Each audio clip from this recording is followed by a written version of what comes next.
like a Hellcat. Welcome you all in geological knowledge. So in the previous two videos I have discussed about the geological work of streams as well as the basic question of geological work of ocean or the seas. Okay, and there was just a break for the two videos, and previously we have discussed about in structural geology we were dealing about the faulting system, and in that series we have discussed about the classification, sorry, the basic terms of basic terminologies related to faults or the basic fault terminologies. Here we have discussed about the basic terms like head, dip, strike, throw, heave, or the fault plane, okay, or shear zone or the hanging or footwall side. So that was the basic part, and in this video we will discuss about the basis of the classification, means on what basis are the questions related to the classification of faults. Okay, so let's start our discussion, and this discussion deals with the classification of faults, and in that series it's the first video. Okay, so let's start our first question. Which type of classification emphasizes on the appearance? Okay, so basically the classification of faults have been done on several bases. Approximately 5 to 6 bases are there on which they have been classified. They have been classified on the basis of the apparent movement.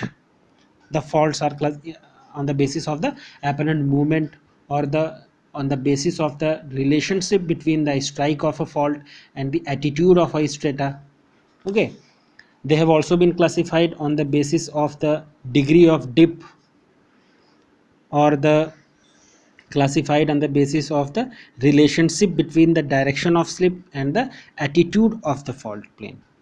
Okay, another classification is based on the basis of the forces responsible for the formation of the faults.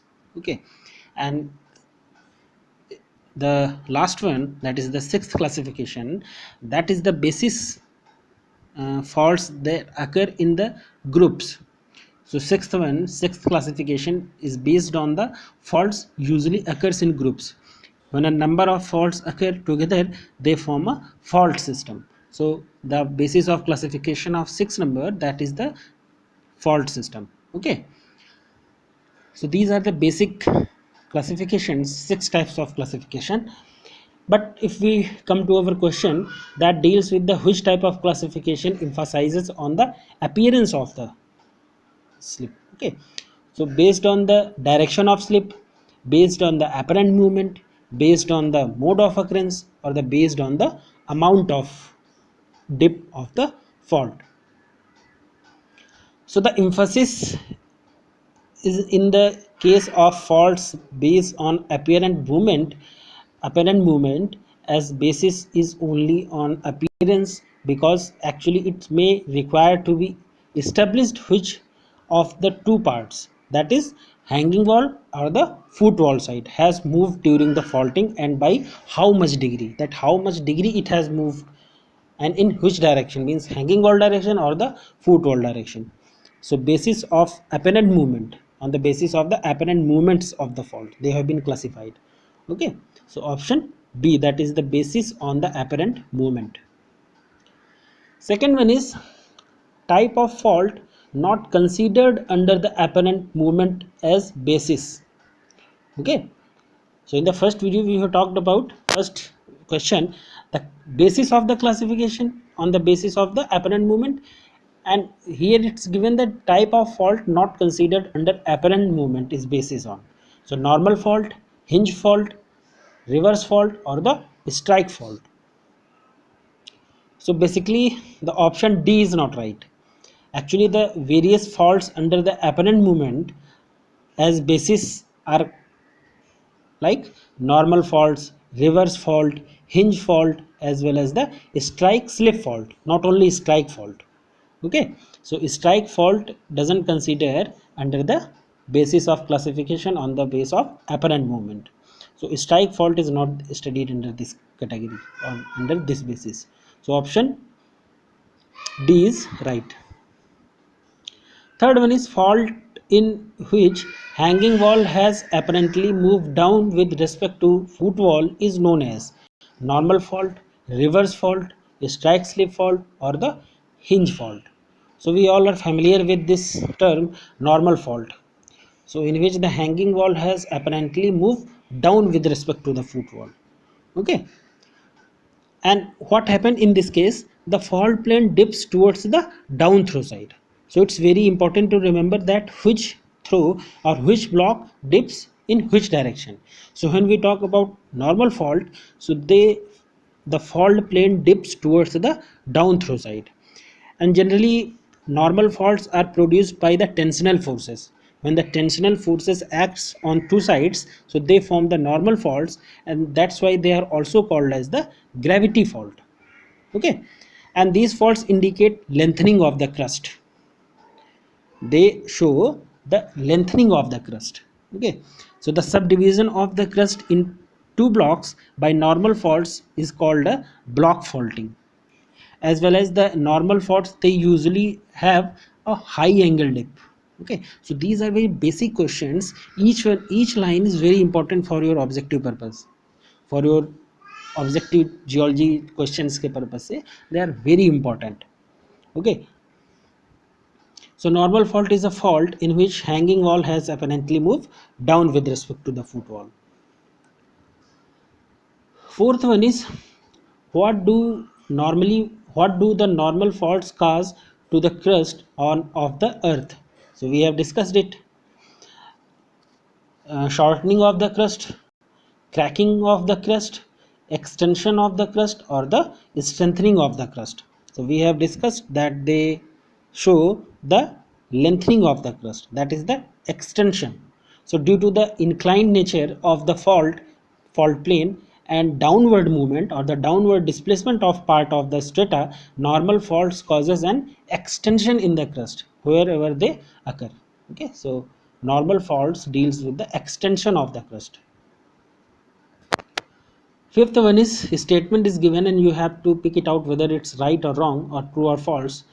It can be with certainty whether it was the hanging wall which moved down or the foot wall side which moved up. So this statement is given and you have to tick it whether it's true or false. So straight away this question is false. I have discussed already in the previous videos that if any such type of statement is there where the certainty is asked, that whether it has been totally confirmed or totally evaluated, or with certainty it has been said, so nothing has been said on the certain basis or they there with the proofs. So you cannot take any such type of a statement true. Okay, so this statement is false.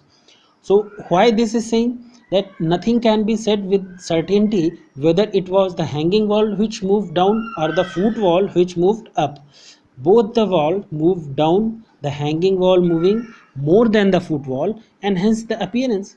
Okay, so it's not very important and it's tough to distinguish that which block has moved downward and which block has moved upward. Normally in each and every case you cannot decide it. Okay, so that's why the given statement is false. Option B. Most common angle of normal fault is 30 to 40 degrees, 45 to vertical, 60 to horizontal, or 0 to 180 degrees. So it's very means data based question, and the right answer is the 45 to vertical. So it's proven fact. What happens in normal faults, the fault plane may be inclined at an angle between horizontal and vertical. Okay, it can be at any angle between horizontal and vertical, but normally, but what has been asked, the most common angle. So most common angle they occur of fault angles are between 45 to vertical. Okay, or we can say normally they occur in range of 45 to or greater than that. So greater than that means it can be up to 90 degrees. Okay, so option B, 45 to vertical. What is the other name of normal faults? Uniform fault, height fault, similar fault, or the gravity fault? So we have discussed in the second question that they are also known as the gravity fault. Okay, so normal faults are also termed as gravity faults, especially when it's established that the hanging wall has actually moved down with respect to the foot wall. So because of the gravity, that hanging wall has moved downwards. That's why these types of faults, or the normal faults, also called as gravity fault. Okay, so option D, that is the gravity fault, is the right answer. Next one is, Alps is an example of which type of fault? Graben, Horst, hinge fault, or the vertical fault? So we must understand the what are Horst or the Graben. So we will discuss in next slide. But as far as this question is concerned, so numerous small and big examples of Horst are found in major mountain systems such as Alps, Central Europe, or the East Africa. So this question deals with the Horst type mountain. That is, Alps is an example of Horst type fault. The question has been given here that Horst and Graben are physiographic features of which type of fault? So it's very important to remember that which type of fault in which they occur. Okay. So normal fault, reverse fault, thrust fault, or the strike slip fault. So Horst and Graben are the physiographic features of normal fault. Okay. 10th one is the type of fault which appears in such a way that the central wedge appears raised up, raised high up and respect to the sides. So what is that fault known as? Graben, Horst, Neppe, or the thrust fault? So that is the Horst. Okay, so you must understand these two basic terms, that the Graben or rift fault, Graben and rift fault are the same thing, and Horst is the another thing. So what happens in terms of Graben? So Grabens are actually long and relatively narrow fault trough, bounded by parallel high and high angle faults. So they are long and relatively narrow fault troughs bounded by the parallel high angle faults. And how this structure is formed? So this structure is produced when the two parallel normal faults, they head towards each other, and the rock beds between them are thrown down under the influence of the gravity, forming a topographic lobe. Okay, so that's the Horst, or sorry, Graben, or the rift fault.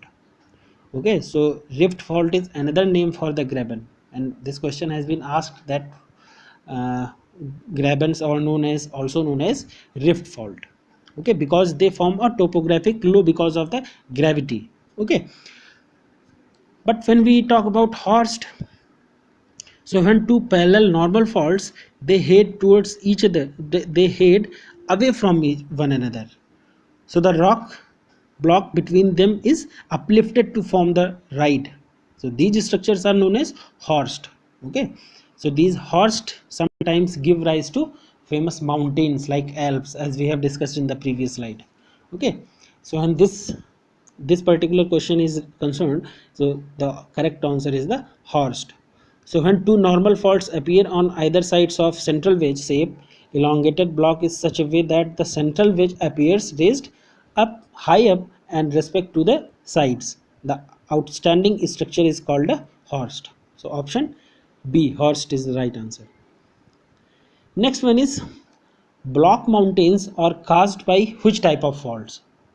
Okay, so we have discussed it, that Horst, Graben, thrust, or the Neppe. So in the previous slide we have discussed that the block mountains, or the famous example is Alps. So they are formed because of the Horst faulting. Okay, so sometimes the Horst may be high and extensive enough to be called a block mountain.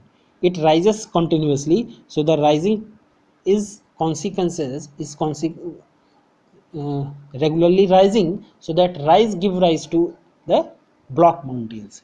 So in many Horst, the border faults are almost parallel in strike, and they are very high angle faults. Okay, Next one is, which fault is the reverse of the Horst?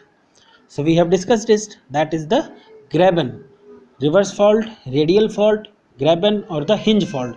So directly you have to take it out that it's the C option, Graben. So Graben is almost the reverse of Horst in structure and appearance. So a Graben may be described as an elongated wedge-shaped central block which appears to have moved downward with respect to the side blocks and along with two downward converging normal faults. Okay. So this was our discussion about the classification of the fault, and this was the first video in that series. Okay, thank you.